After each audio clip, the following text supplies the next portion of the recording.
Sydonie. Yes. How are you? I'm good. How are you? I'm very well, thank you. Blessed always and in all ways, as I like to say. Before we get into the whole beauty pageant thing, Yes. tell us a little bit about yourself, who you are, how we find ourselves to be interviewing you today. Okay. My name is Sydonie Barrett. I'm 24 years old. I'm of Caymanian and Jamaican heritage.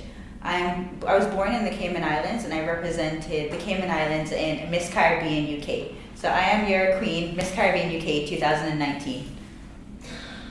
What did you do before you became queen? Before I became queen, so I have been living in England since 2014. I completed my Law with International Studies bachelor's degree at the University of Surrey, and I'm currently completing my legal practice course at the University of Law in London. So what's the ambition? To become a lawyer. In what kind of way? There's many types. There's many types. There are many practice areas. So right now I'm between the private client practice, and the dispute resolution practice. So once I've done my seats in those areas, then I'll decide. Options. So Sydonie, tell me, when you entered the beauty pageant last year, Miss Caribbean UK, what were your expectations? What were my expectations? Well, I just went in because I wanted to represent the Cayman Islands. I think Cayman is not a country you hear of around in the community, in the Caribbean circles. So I wanted to just get Cayman out there. So I was the first Caymanian contestant to enter and obviously win. So that was my expectation, to just get Cayman out there. And I was hoping to win. I really put in a lot of effort and work into my preparation. So I thought that I had a good chance. So it's amazing that I won. So I'm really grateful for the opportunity and the platform. I was going to ask you if you expected to win. So clearly you did.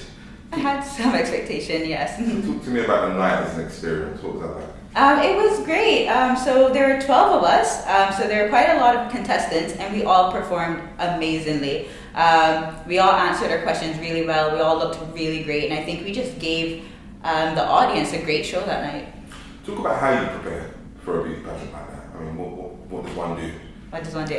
What I did was I made sure to just fill myself in on knowledge of my country. So I studied a lot in Cayman. Growing up there, I obviously knew a lot about my country, but I just wanted to fill in any gaps in my knowledge. But then there's also the pageantry training. So I learned how to walk in pageantry style. I also did some practice with like Q&A, questions and answers, pageant style answering. And then it's just mainly those two things, just having that knowledge of your background, but then also just, and that's a pageant at the end of the day, and then you putting on a performance on stage. I want you to tell me about life in Cayman a little bit later, but just before we get onto that, now you've won. Yes. What have you been up to? What have I been up to? So I've been continuing my studies, so obviously that's very important to me. But then also I've been attending a few events as Miss Caribbean UK. So my country hosted a Friends of Cayman reception in November that I attended. And then also the Barbados community had an event, a gala, that I attended as well. So it's nice to not only attend events hosted by my country, but other Caribbean islands.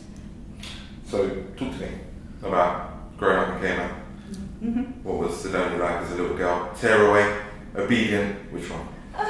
Okay, I'll start by saying I was quite studious. So I made it easier for my parents in that way. So I was quite studious. I involved myself in a lot of extracurricular activities. So I was very passionate about stuff like youth parliament and youth assembly. I also was very much athletic. So I also did netball and football. Growing up in Cayman was really nice. It's such a small community, so you kind of know everyone. Yeah. Some of my fondest memories are camping out on the beach over Easter. Lucky young. And yeah, that's always fun. And then also just spending a lot of time with my family, always having our family gatherings over Christmas or New Year, for birthday parties on the beach or at someone's home. So yeah. Beach life. We can only envy you. So now you wear the crown. What are some of the ambitions you have? What do you want to do? What do you want to use it for? Yeah, as I said, I really like to get Cayman out there. So just attending events within the UK, specifically London, where Cayman can be promoted. Yeah. So I've been speaking recently with the regional tourism director of Cayman Islands. Right. So there are some events that are coming up that I'll be able to partake in, and then that's just what it's about, promoting Cayman. We're here at the embassy. Beautiful of them to host us. what I know you've got a meeting with them next. So could you give us like a precursor, some insight to what you're going to be asking them? So it's basically just outlining which events I can attend for the year. I know there are a few summer events, especially with the CTO. So that's going to be a major event over summer that I'm looking forward to. So it's just outlining and making an itinerary of events. But then also we'll be speaking about events that and just kind of appearances that I can make in the Cayman Islands back home. So it's also London and Cayman Islands. So I'll be stretched for this year. So you've been doing a bit of traveling, basically. Yes. You looking forward to that? I am, of course. Do you like traveling? Is that... I do like traveling, yes. Where outside of the Cayman, where have you been? So I've been to America. So I've been to a few cities in America. We'd always have our family vacations around Florida, Tampa, Miami, Orlando. But I've also been to China. So I went to a youth leaders conference there when I was still in high school. And then I also lived in Cyprus for about 4 months. I did a work internship, legal internship out there.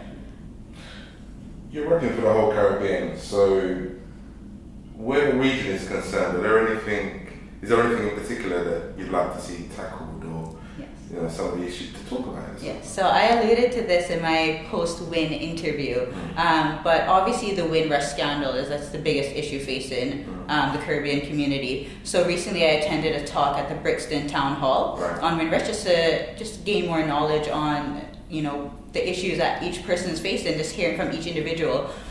So that was really eye-opening, and the BCA, the British Black Cultural Archives, are now hosting surgeries for people who are seeking Windrush compensation. So it's just about going to those surgeries for me, and also offering up my legal skills and see how I can help in this situation. But then also bringing awareness to the whole Windrush scandal and just making sure that Caribbean people are aware of what's going on in that area. Yeah. Seems quite serious. It's funny. Did you think that winning a beauty pageant would align you to such serious issues, such serious topics? Did you think that it would open doors for you to kind of instigate some kind of change in those areas? Yeah, definitely, and that's the change and the trend we've been seeing in beauty pageants recently, just across the board. Beauty pageants are used as a platform to voice for change, and I think this is something that is very particular to the Caribbean community, especially people of Commonwealth.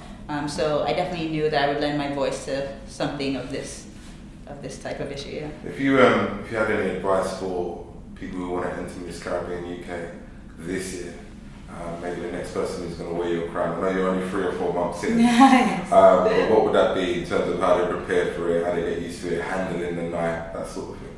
Oh, I would say just conquer your fears. It's not as daunting as you probably would think it is. So I know going into it, I was quite nervous, but then on the night, everything just breezed by, and it was just really a wonderful experience. The experiences you get to have with like your pageant sisters is just like life changing. It's really beautiful to develop that kind of friendship. So I would say just go into it. Alleviate yourselves of all expectations, just enjoy the moment, and then just be different and just stand out and just hone in and just accept like what makes you unique, and that's going to make you stand out amongst all the other contestants. So just take pride in your individuality.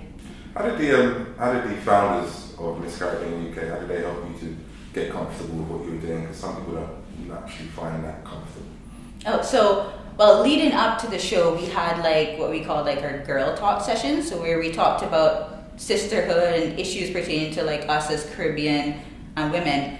So those really helped us to just like broaden our opinions on certain things that are facing us, and then that really just helped us to like build on our communication skills. So those were the kind of things that helped us leading up to the show. The whole emphasis of Miss Caribbean UK is to present a positive face of the Caribbean as a united region. So from your point of view, are we united enough, or is there still work to do? There's always work to do in any arena, anything you're talking about, there's always work to do. I think we are definitely a resilient people. The Notting Hill Carnival is like a really great example of how we come together, but I think there are other areas in which we can come together. I think this Windrush scandal is also bringing us together, showing us that we're stronger together in helping each other. So I think there's definitely work to be done, but I think we're getting there and we're going in the right direction. So 2020 went perfectly for you? Well, it's just the start of 2020. That's what I'm saying, but if if I was talking to you at the end of it, Yes. and I know you've got your own personal goals, ambitions, Yeah. what boxes will be ticked? How would it go to make a perfect year for you? So I would complete my legal practice course. Then I would just get involved in as much promotion events as possible, promoting the Caribbean, promoting Cayman, promoting Miss Caribbean UK, and just being an example to those who would like to enter the pageant, just everyone else that's looking up to this platform. Thanks for your time. Appreciate it. Thank you. Thanks for having me. Pleasure.